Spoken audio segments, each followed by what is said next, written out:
하나님께서 모세를 부르셔서 모세에게 이렇게 말씀하십니다.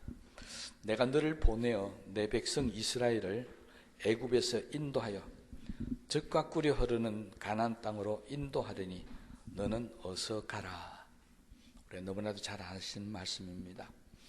하나님께서 모세를 출애굽을 시켜서 이스라엘 백성들을 가나안 땅으로 들어가게 말씀하시면서 그 가나안 땅을 하나님 이렇게 말씀하십니다.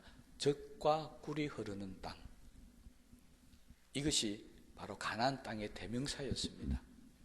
이스라엘 백성들이 출애굽을 해서 광야에서 40년을 사는 동안에도 그들은 항상 이 소망을 갖고 살았습니다. 광야가 어떤 곳입니까?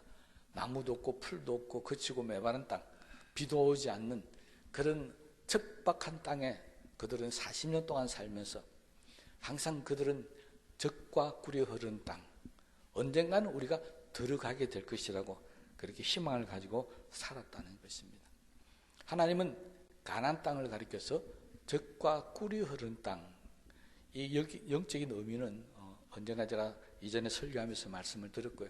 오늘은 우리가 겉으로 드러난 왜 가나안이 젖과 꿀이 흐르는 땅이라고 하나님께서 말씀하셨는지 이게 설명을 좀 드리자면요. 가나안은 광야와 같지 않게 거리는 푸른 초장도 있고 농사도 지을 만한 그런 땅도 많이 있고 또 나무도 심고 하여튼 그런 과수원도 할 수 있는 그런 곳들이 많이 있었습니다. 거기에서 젖이라고 하는 이것은 거기에 소나 양떼를 키우면서 거기에서 나오는 젖을 가지고 살아갈 수 있는 땅이라는 의미입니다. 광야는 소떼나 양떼가 풀이나 이런 것들을 먹지 못하기 때문에 풍부한 젖을 낼 수 없는 곳이 광야입니다. 그래서 하나님께서는 가나안을 광야에 비교해서 거기는 젖이 흐르는 땅이다. 다시 하면 소떼나 양떼의 풍부한 젖이 나올 수 있는 그런 곳이라고 말씀을 하고 있고요. 꿀은 꽃이나 나무 열매에 보면 여러분들이 많이 표현하죠. 과일을 먹을 때 이제 사과나 배가 많이 나올 텐데 과일이 맛있을 때 우리는 뭐라고 표현합니까? 꿀맛이다. 꽃도 그렇고 과일도 그렇고 거기에는 꿀맛이 포함이 되어 있습니다. 다른 말로 하면 거기에 꿀의 성분이 있다는 것입니다. 꿀이 있는 땅이라고 하는 것은 거기에 꽃이 피고 열매가 풍성하게 맺을 수 있는 땅이다 하는 그런 의미입니다. 그러니까 젖과 꿀이 흐르는 땅이라고 말씀하신 것은 가나안에 들어가면 거기에서는 농사를 짓고 과일수를 키우고 또는 양떼를 키우고 해서 많은 젖과 꿀을 얻을 수 있는 그런 살기 좋은 곳이라는 그런 의미로 말씀을 하셨습니다. 그러니 이스라엘 백성들은 항상 가나안 들어가서 살아야 되겠다 그런 소망을 갖고 살 수밖에 없었습니다. 그런데 불행하게도 출애굽을 했던 이 사람들은 광야 1세대라고 말씀을 드리자면요, 이 사람들은 가나안에 들어가지를 못했습니다.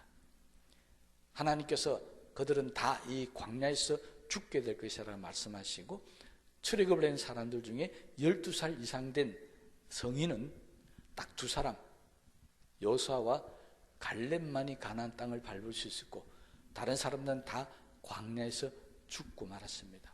그리고 광야에서 태어났던 2세대 사람들만이 가나안 땅에 들어갈 수 있었다라고 하는 것입니다. 이유는 간단하죠. 그들이 광야에서 살면서 그들의 마음도 광야같이 되어버렸다는 것입니다. 무슨 말이냐니까 그들은 광야에 살면서 마음속에 늘 불평과 원망 또는 다툼, 완악함 이런 마음으로 살았다는 것입니다. 하나님께서 만나를 내려주시고 메추라기를 내려주시고 반석을 갈아주시고 이렇게 물도 주시고 우리 성경에 기록된 옷도 해지 않고 신발도 해지 않도록 그렇게 해주셨음에도 불구하고 성경은 늘 그들은 하나님을 향해서 원망하고 불평했다는 것입니다. 광야에 살면서 그들의 마음도 그렇게 바뀌어져 버렸다는 것입니다. 이게 얼마나 큰 불행인지도 모릅니다. 여러분, 우리 마음도 때로는 광야 같을 수도 있고요. 때로는 젖과 꿀이 흐르는 수도 있습니다. 예수님은 우리 마음의 상태를 비유로 할 때 땅으로 비유한 적이 굉장히 많습니다. 그래서 옥토 같은 마음, 옥토 같은 땅, 가장 좋은 것을 표현을 하셨습니다. 그런데 젖과 꿀이 흐르려면, 다시 말하면 우리 가운데 기쁨 있고 즐거움 있고 행복한 마음을 갖고 살기를 원한다면 우리 마음이 먼저 젖과 꿀이 흘러야 한다는 것입니다. 우리 마음이 광야가 되어버리면 거기서는 아무런 기쁨도 없습니다. 그 마음은 불평하고 원망할 수밖에 없다는 것입니다. 그러니 예수 믿고 사는 저와 여러분들은 항상 내 마음이 어떤 마음인지를 돌아볼 수 있어야 합니다.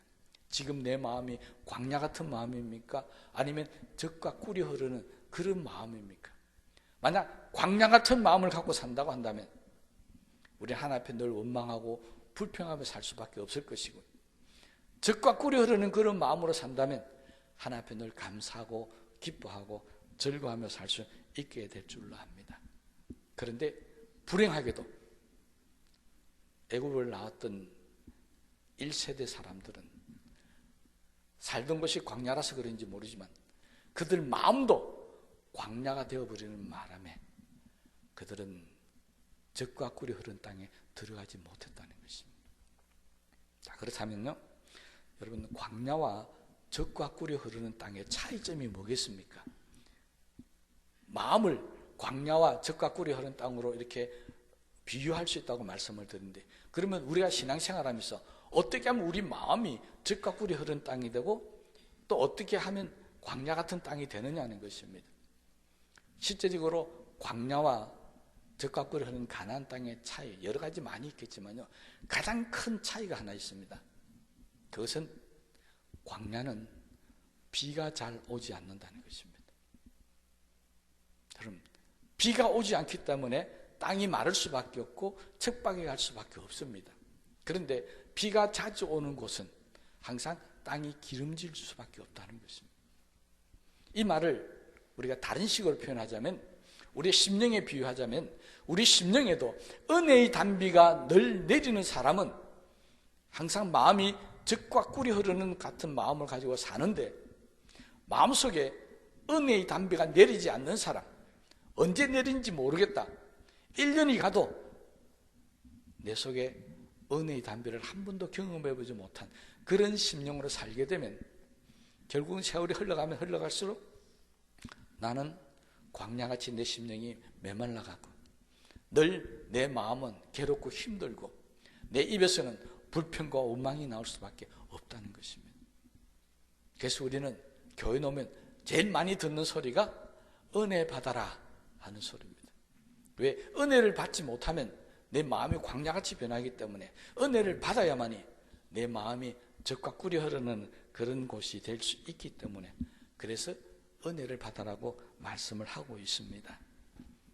여러분, 우리는 하나님 앞에 나와서 예배 드릴 때마다 늘 은혜를 받아야 되는 그런 시간이 되어야 되겠다고 생각하시고요, 오늘도 우리는 어떻게 하면 내가 은혜를 받을까 노력하고 애쓰는 그런 시간이 되시기를 바랍니다. 그래야 젖과 꿀이 흐르는 땅, 다시 말하면 하나님이 약속하셨던 그 좋은 마음으로 살아갈 수 있기 때문에 그렇습니다. 그런데 문제는 젖과 꿀이 흐르는 땅이 이렇게 다른데, 그러면 어떤 사람이 젖과 꿀이 흐르는 땅에 들어갈 수 있고 어떤 사람은 못 들어가느냐는 것입니다. 우리가 일반적으로 생각할 때 불평하고 원망하면 못 들어간다, 감사하면 들어간다, 이렇게 할 수 있는데, 오늘 성경을 보면은 정말 놀라운 비밀이 하나 숨겨져 있습니다.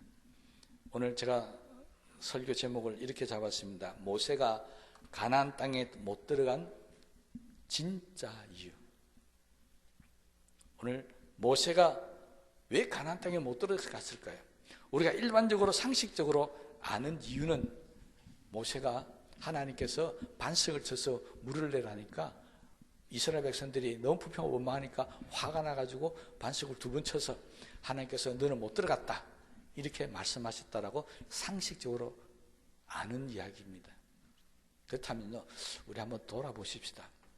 하나님은 사랑의 하나님, 자비롭고 은혜가 풍성한 하나님, 그 하나님이 40년 동안에 그렇게 광야에서 고생했던 모세를 단 한 번 반석에 돌을 한 번 쳐야 될 걸 2번 쳤다고 해서 못 들어가게 하셨다. 그게 믿어지십니까? 저도 목사지만 하나님 말씀을 그렇게 믿어야 되겠지만 잘 안 믿어집니다. 제가 아는 하나님, 제가 믿는 하나님은 그런 하나님이 아니었습니다. 그러면 왜 성경은 그렇게 말씀하고 있느냐는 것입니다.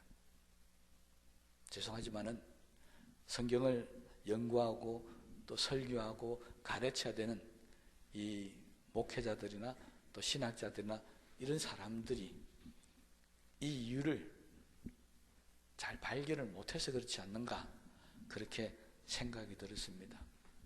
이 말은 저도 이제까지 그렇게 생각해 왔다는 것입니다. 근데 얼마 전에 성경을 읽다가 하고 눈이 번쩍 띄어지는 성경 구절이 있었습니다. 그것이 오늘 읽었던 1절입니다. 여호와 종 모세가 죽은 후에 여호와께서 모세의 수종자 눈의 아들 여호수아에게 말씀하여 이르시되 내 종 모세가 죽었으니 이제 너는 이 모든 백성과 더불어 일어나 이 요단을 건너 내가 그들 곧 이스라엘 자손에게 주는 그 땅으로 가라. 하나님께서 가나안으로 들어가는 조건을 1절, 2절에 걸쳐서 2번이나 똑같은 말씀을 하고 계십니다. 그 말씀이 뭐냐니까 모세가 죽었기 때문이었습니다. 이걸 다른 말로 이야기하면 모세가 살아있는 동안에는 이스라엘 백성들은 결코 가나안 땅에 들어갈 수 없었다는 것입니다. 이상하지 않습니까? 도대체 모세가 우리가 알기로는 상식적으로 알기로는 하나님 앞에 딱 그렇게 잘못한 것밖에 없는데 그게 이렇게 큰 잘못이냐는 것입니다.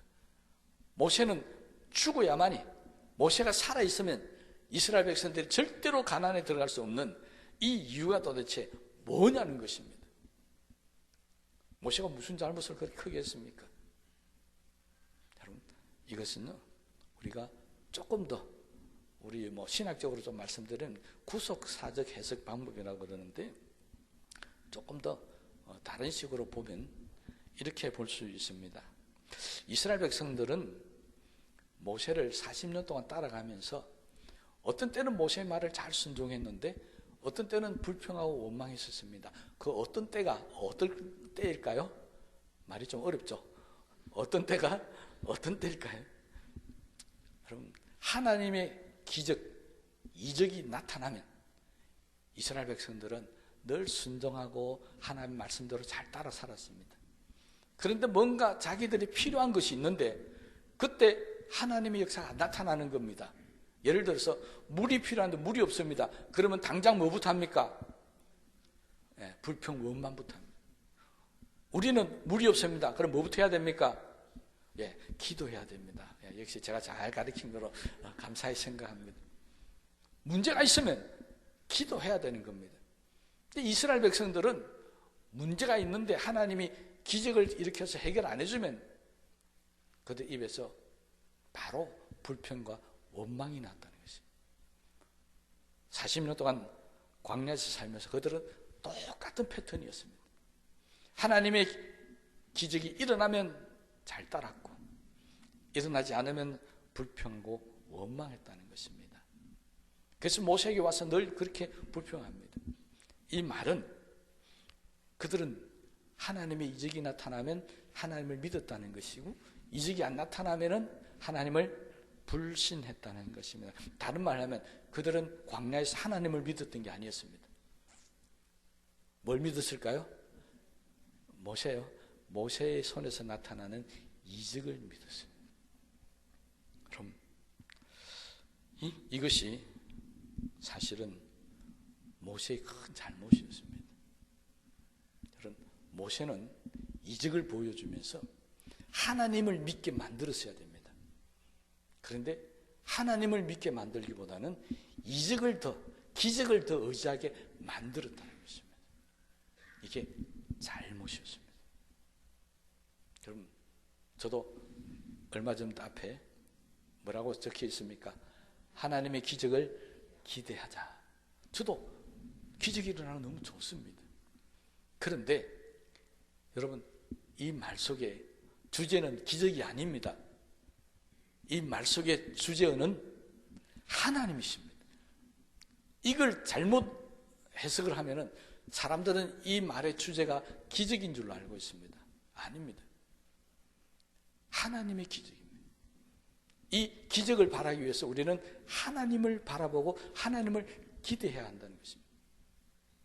그런데 광야의 모세는 하나님을 기대하게 만들지 않고 기적을 자꾸 기대하게 만들었다는 것입니다. 이게 문제였습니다. 그런데 그보다 더 큰 문제는 모세는 이스라엘 백성들에게 두 가지를 나타내는 상징적인 인물이었습니다. 그것이 뭐냐니까 모세의 한 손에는 지팡이가 들려져 있었습니다. 이게 뭐냐니까 이 지팡이가 내리칠 때나 이 지팡이가 가르치고 이 지팡이가 휘둘러질 때 뭐가 나타납니까? 하나님의 기적이 나타났습니다. 모세의 손에는 항상 하나님의 기적이 있었습니다. 그 다음에 모세의 손에 또 다른 하나가 들려져 있습니다. 그게 돌판이었습니다. 돌판은 뭡니까? 십계명, 율법입니다. 여러분, 모세의 손에는 한 손에는 하나님의 율법을 들고 있었고 한 손에는 하나님의 기적을 들고 있었습니다.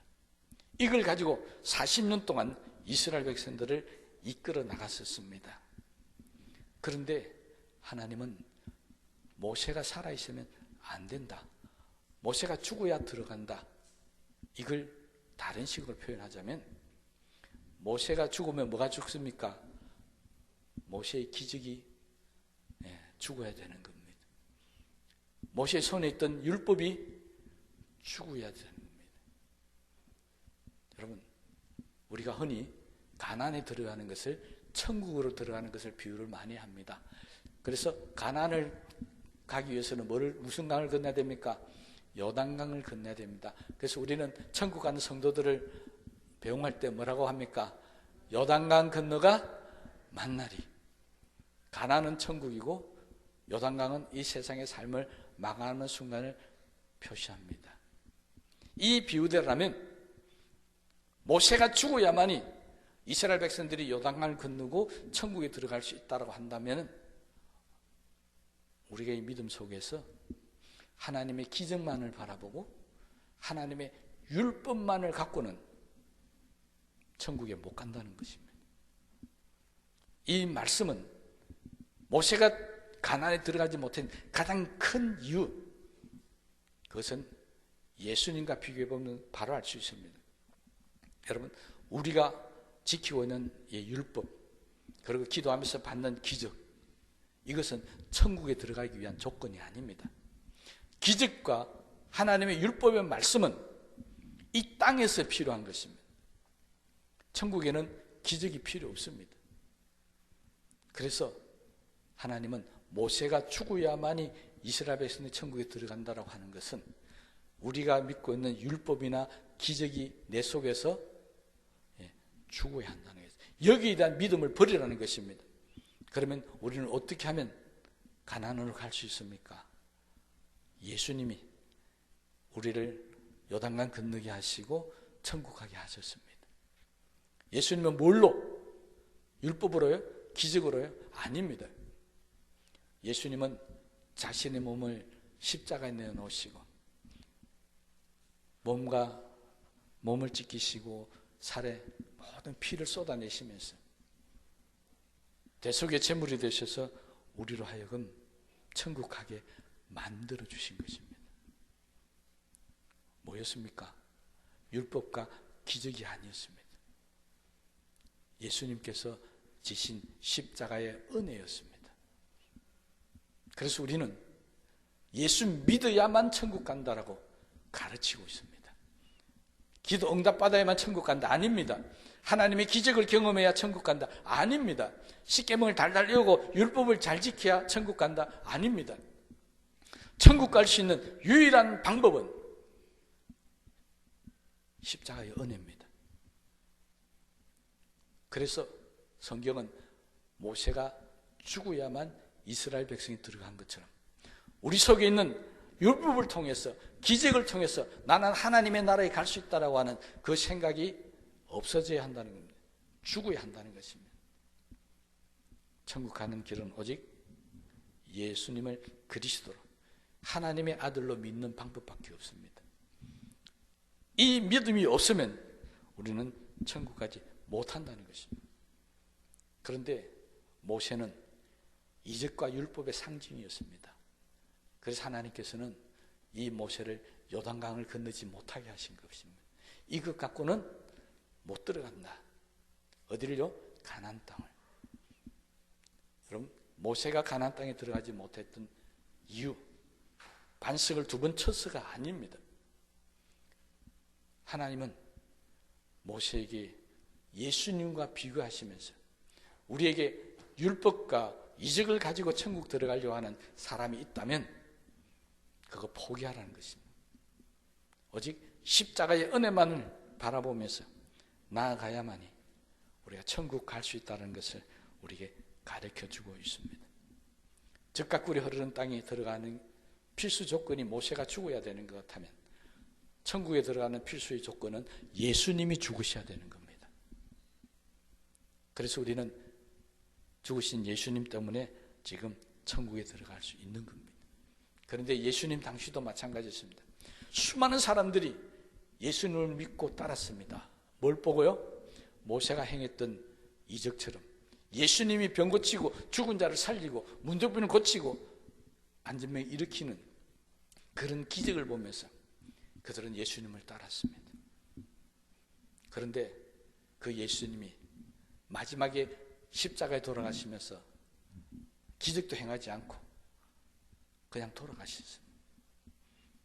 그때 많은 사람들은 더 이상 예수님에게 기적을 기대할 수 없구나.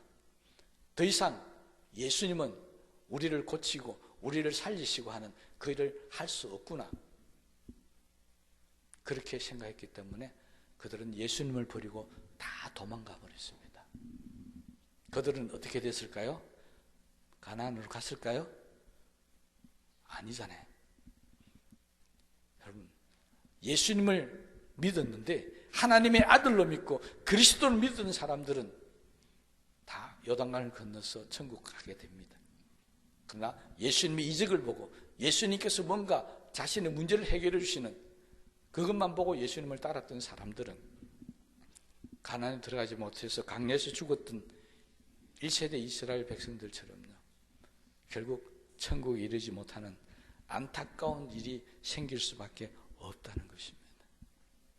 그러므로 혹시 저와 여러분들에게도 하나님의 주신 사랑, 십자가의 은혜 이거 젖혀놔놓고 자꾸 이적만 보고 하나님의 응답, 축복만 바라보고 살고 계시다고 한다면 잘못하면 이것 때문에 우리가 천국에 이르지 못하는 불행한 일이 있을 수 있다는 사실을 아시기를 바랍니다.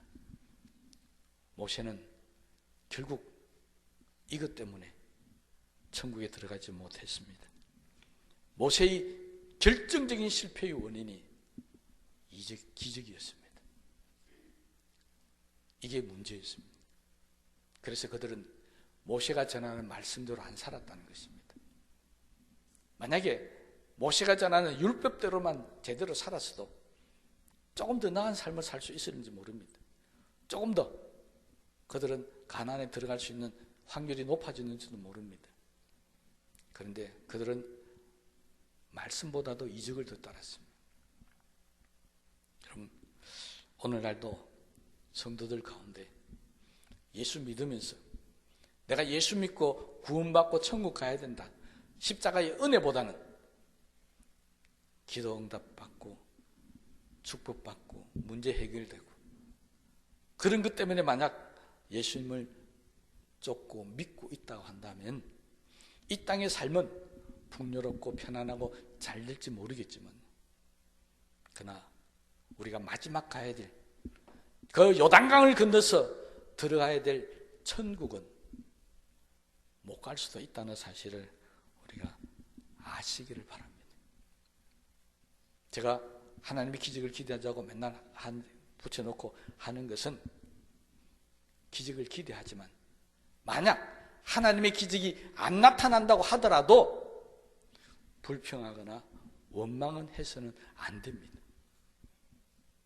하나님의 기적을 기대하자 했는데 안 나타난다고, 왜 목사님 기적을 기대하자 했는데 안 나타납니까? 하고 불평하고 원망하라고 한 게 아닙니다.